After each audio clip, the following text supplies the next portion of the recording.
En esta ocasión vamos a platicar sobre las pérdidas que tiene una cuenca y que comúnmente se determinan a partir de la filtración del suelo.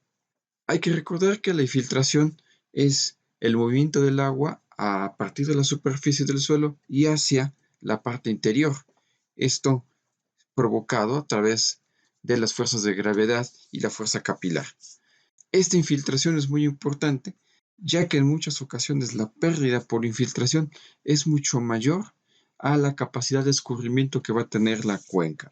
Esta capacidad de infiltración del agua va a depender obviamente de las características que tiene el suelo, primordialmente la cantidad de humedad que ya existe en el suelo, las características de permeabilidad propiamente del suelo, la temperatura en la cual puede estar el suelo y condiciones de superficie comúnmente atribuidas a el material de cobertura. Hay que recordar también que las características del suelo tienen que ser tanto sólidas como líquidas y gases que comúnmente corresponden a los vacíos que tiene la masa del suelo. Estas componentes precisamente van a determinar la cantidad de agua que se puede almacenar en el estrato del suelo y que también van a servir como almacenamiento para que pueda desarrollarse la vegetación sobre el mismo suelo. En ese sentido, entonces, hay que considerar tres características fundamentales que van a ser la textura, qué tan agregados, qué tanta variedad tiene la composición del suelo, la estructura que es el acomodo de las partículas y la densidad aparente y real con respecto a un volumen de agua. La textura del suelo se puede clasificar, por ejemplo, a partir de lo que define el Departamento de Agricultura de los Estados Unidos en función del diámetro de los granos, clasificándolos así desde arenas muy gruesas hasta las arcillas como los materiales más finos, y en el cual se obtiene un triángulo de texturas como el que estamos viendo en esta imagen. Hay algunas variantes a estas propuestas del Departamento de Agricultura, como es la clasificación de Salter y Williams, que pues podemos ver tiene una mayor diversidad en cuanto a los tipos de suelo y a los tipos de texturas que podemos tener. Asimismo, hay que tener en cuenta el perfil del suelo en función de precisamente cómo se van formando las capas, como sabemos, a partir de la acumulación de materiales y la consolidación de los mismos.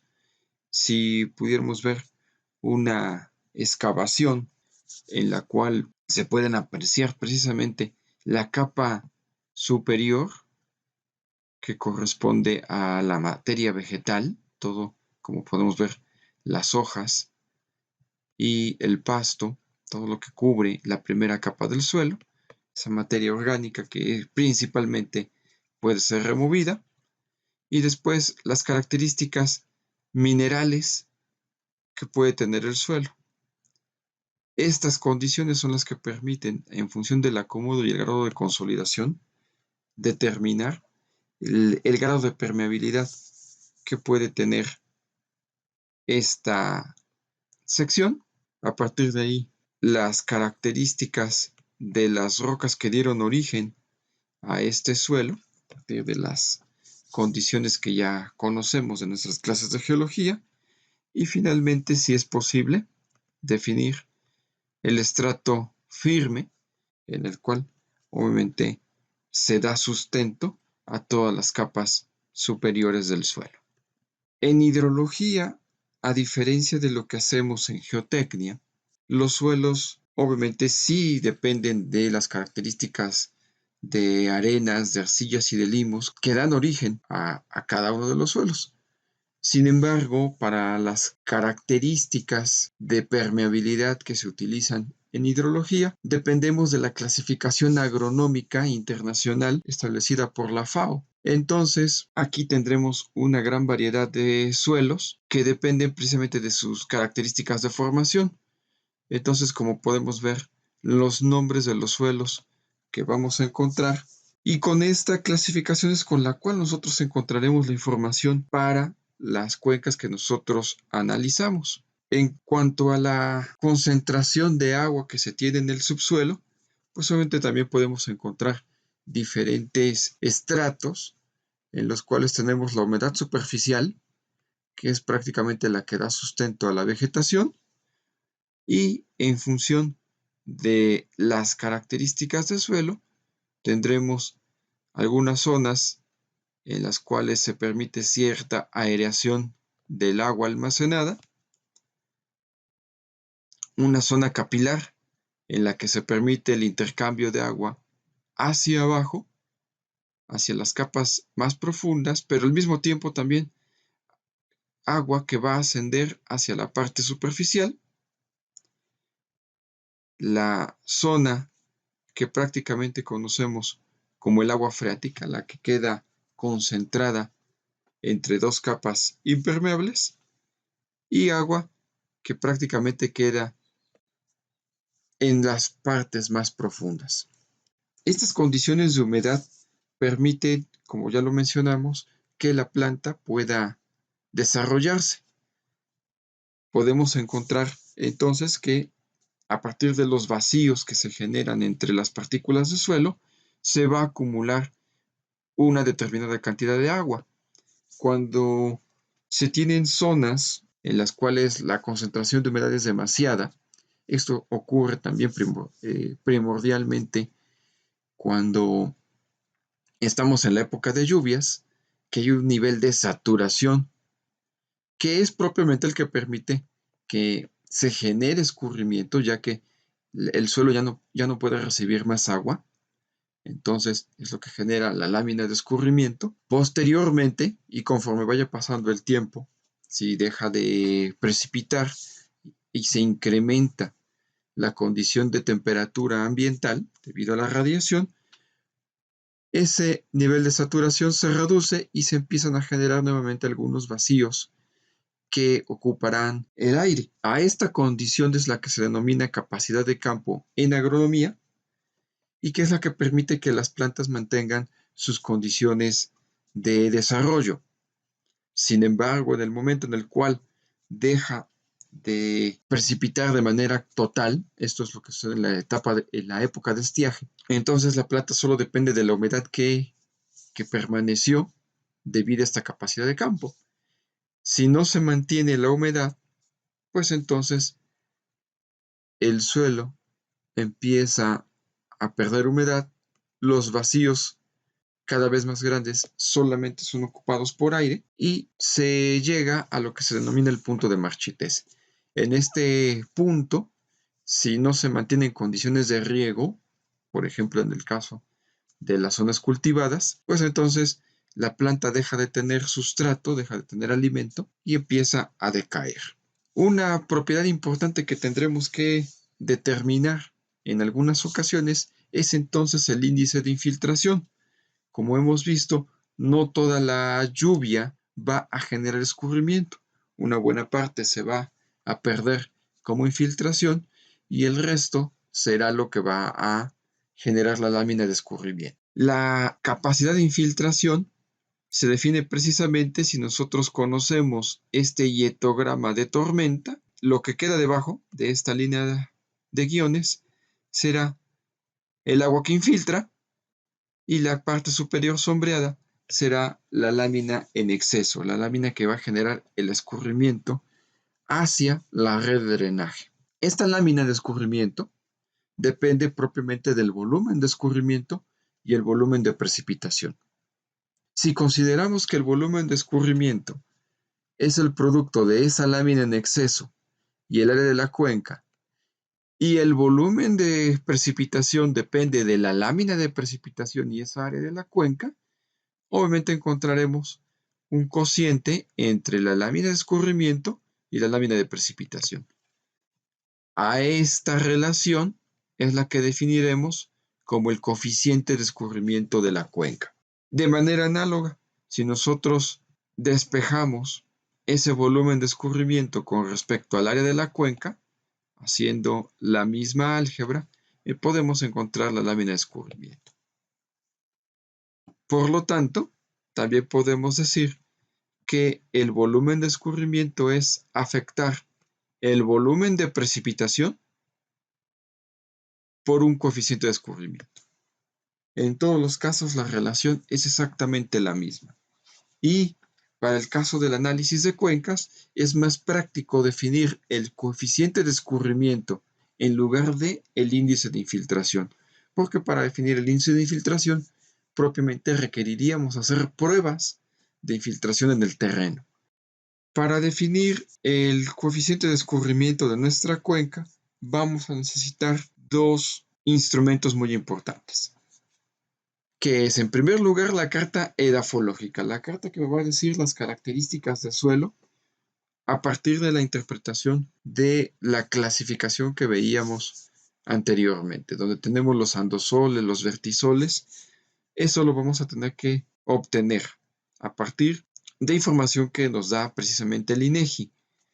A diferencia de la topografía que la podemos conseguir a escala 1/50,000, las cartas de componentes naturales se tienen en escalas mayores, escalas 1/250,000, 1/500,000 o en algunos casos hasta escalas 1/1,000,000.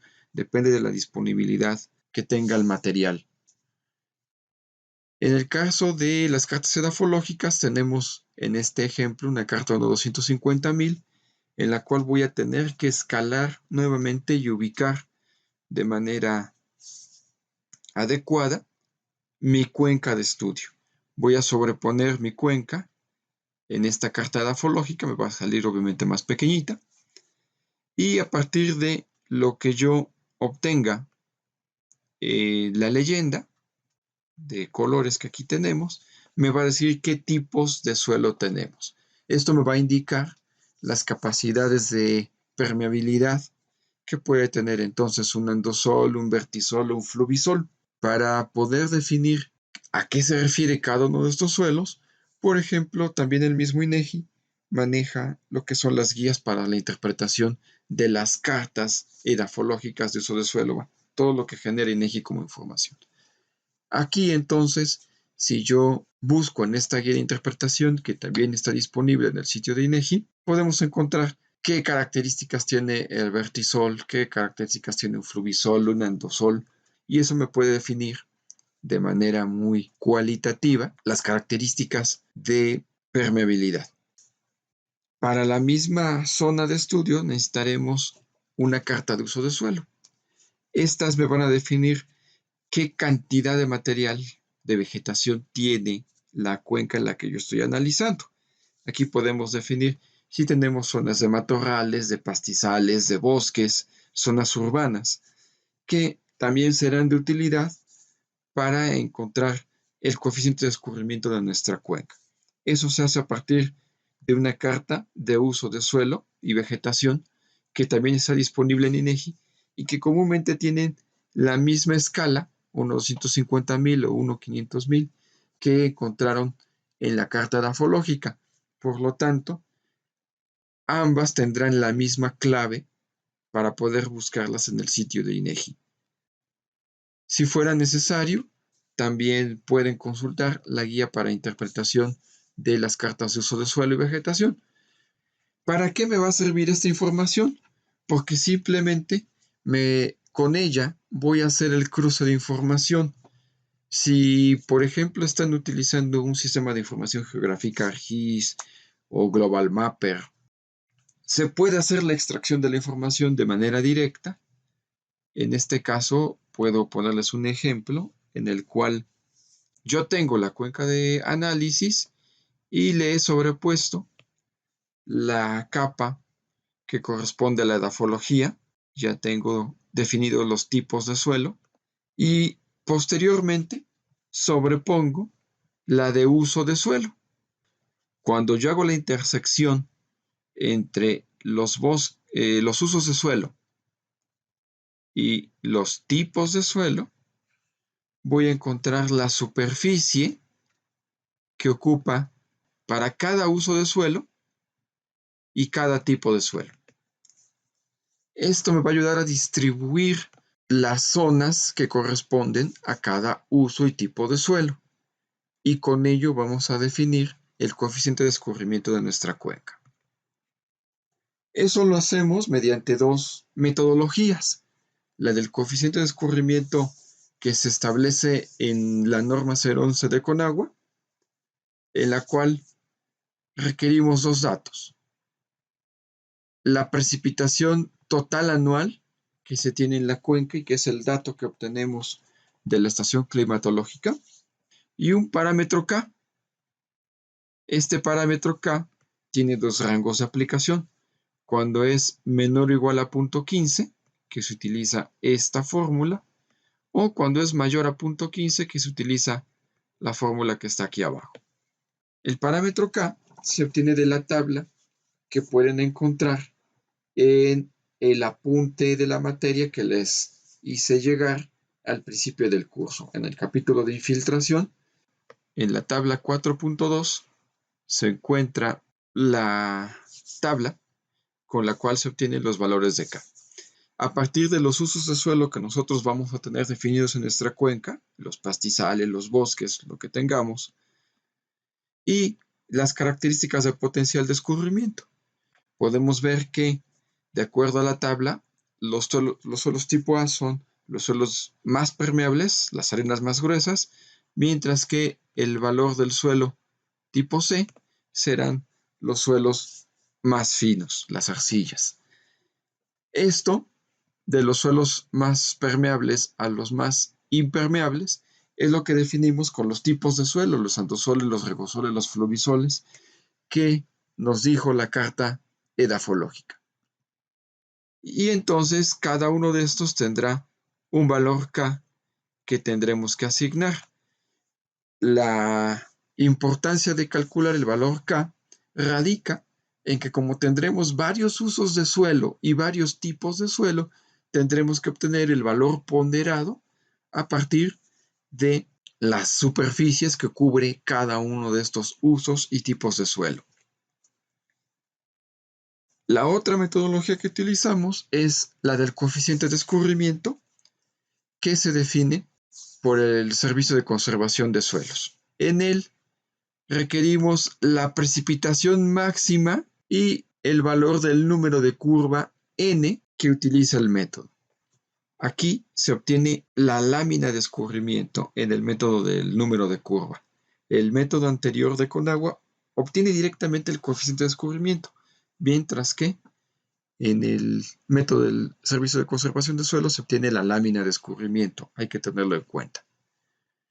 El número de curva se puede obtener directamente de una gráfica si conocemos ese valor de lluvia máxima que requiere la fórmula de la lámina anterior y lo intersectamos con el valor medio de la curva n de nuestra cuenca y obtendríamos en esta escala la lámina de lluvia en exceso. O bien obtenerlo a partir de tablas. La tabla también se encuentra en el apunte que tenemos en nuestro curso, en la tabla 4.4. De igual manera, aquí tiene los tipos de cobertura, los tipos de uso de suelo y los tipos de suelo. Aquí yo les recomiendo de manera más amplia consultar la tabla 4.5 que corresponde a cuencas no urbanas y en el cual podemos ver tenemos zonas de cultivos, las zonas de pastos, zonas de bosques y las zonas urbanas de manera un poco más concentrada. A diferencia del método de Conagua, aquí se tienen 4 tipos de suelo, A, B, C y D. Tenemos que hacer un poco el cambio en cuanto a lo que revisamos en el método de Conagua. Tenemos el uso de suelo, que ese ya lo definimos, son bosques, son pastos, son zonas de cultivo. Y aquí el tipo de tratamiento o práctica en el caso de los cultivos, si se manejan cultivos en surcos o en terrazas, lo que son las curvas de nivel, Las características que denomina condición hidrológica prácticamente se refieren al nivel de cobertura. Una condición hidrológica buena significa que tengo cobertura de vegetación mayor al 75%, mientras que una cobertura mala es inferior a el 50%. Si encontramos condiciones hidrológicas regulares, entonces significaría que la cobertura de vegetación está entre el 50 y el 75%. Eso lo tendríamos que definir a partir posiblemente de fotografía aérea, que podría resolver a través, por ejemplo, de Google Earth viendo la zona en estudio. Y finalmente el potencial de escurrimiento o el tipo de suelo de A al D, en el cual podemos basarnos en esta tabla para definir bajo qué condiciones son suelos A, B, C o D. Hay que hacer la equivalencia respecto al método anterior. Y de igual manera, pues tendremos que obtener un valor ponderado de número de curva para poder aplicar la fórmula de este método. Algo que es importante destacar es que si observaron los números de curva, prácticamente van del 1 a el 99. No van a encontrar un número de curva 100, porque eso significaría que toda el agua que precipita genera escurrimiento. Y eso no sucede de ninguna manera, ni siquiera en las zonas urbanas, puesto que siempre tenemos intercepción de agua. Alguna de esta precipitación siempre se va a perder. En el caso de los coeficientes de escurrimiento, vamos a encontrar que estos podrán ser siempre incluso hasta de 0.99. Nunca vamos a tener un coeficiente de escurrimiento de 1. Las tablas del número de curva están construidas a partir de lo que se denomina una condición de humedad del suelo promedio. El método permite ajustar los números de curva en función de la condición de humedad que pudo tener previamente al análisis. Si se supone que antes del análisis se tuvo una temporada de estiaje, entonces los números de curva se deberían de ajustar a lo que se denomina la condición de humedad anterior, que en el caso de suelos secos tendría que ser la condición 1, y si el análisis se realizara para momentos en los cuales ya se tiene precipitación anterior, que está generando mayor saturación, entonces se tendría que ajustar a la condición de humedad anterior tipo 3. Esa misma tabla se encuentra también en el apunte y en la cual yo tendría que definir para la condición 2 cuál sería la condición 1 y la condición 3. Sin embargo, en la práctica siempre nos quedamos con los valores que encontramos de la tabla, la condición 2, porque es muy difícil establecer si definitivamente ya existió precipitación o no anterior a 5 días que genere una mayor saturación del suelo. Y aun cuando en la tabla de equivalencia sí se presenta la condición de número de curva 100, en la práctica este valor, como ya lo mencioné, nunca se presenta porque siempre tenemos pérdidas de precipitación. Aquí otro ejemplo en el cual se puede hacer el ajuste y podemos ver de manera más drástica que si nuestro valor de tabla es 59 para una condición muy seca, se reduce hasta 39 y para una condición de humedad mayor se incrementa hasta 77. Para algunos pudiera ser un poco difícil definir o determinar el coeficiente de escurrimiento a partir de la información que se genera en el INEGI. No siempre es posible tener a la mano el trabajo de un sistema de información geográfica. Se puede realizar utilizando herramientas que también el mismo INEGI ha desarrollado. Seguramente ya han encontrado esta herramienta que es el SIAL, el simulador de flujo de agua que genera el INEGI, y si no, simplemente con que lo escriban en el buscador del explorador de Internet, van a encontrar esta liga en la cual van a ingresar a este sitio. Una ventaja que tiene este sitio es que ustedes pueden buscar la información de su carta topográfica e incluso pueden encontrar algunas características de su cuenca con esta herramienta. Si conocen las coordenadas de la cuenca que tienen que buscar, aquí donde está la lupa, le dan búsqueda y como conocemos las coordenadas, en mi caso en grados sexagesimales, yo aquí las ingreso, le doy buscar y el CIAL automáticamente busca el punto que yo estoy buscando. Aquí voy a reducir la cantidad de información